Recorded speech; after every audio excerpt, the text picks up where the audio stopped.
I'm Craig Mackinlay, now Lord Mackinlay of Richborough, and I'm a sepsis survivor.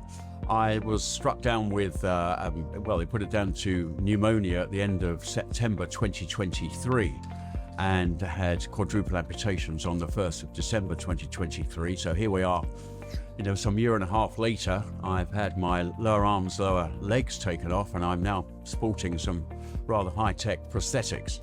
And I'm back in business, as it were, in politics, in the House of Lords, and I'm very active in the space of promoting sepsis and also promoting appropriate prosthetics for all amputees.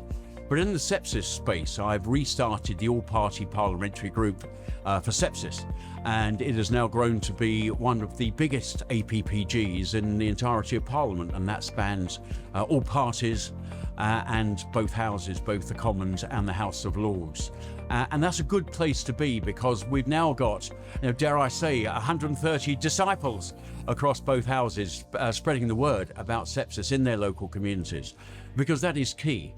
In two ways, we hope, and I think the NHS has got a little way to go in clinic to actually recognise sepsis appropriately, but they're getting better on an annual basis.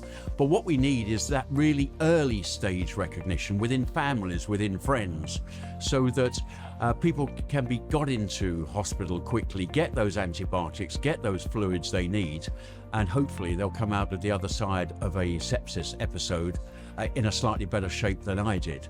So that is my new calling, as well as all the other political things that I've always been interested in and involved with.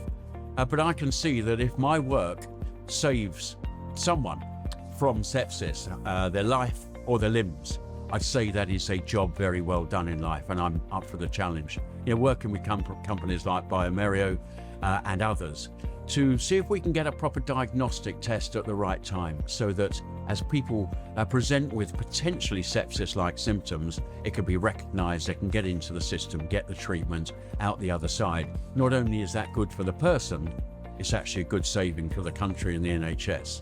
Because you don't want too many people like me 7-8 months in a hospital. That becomes expensive, so let's avoid that when we can. So yes, great to speak to you. Great to be at the conference today.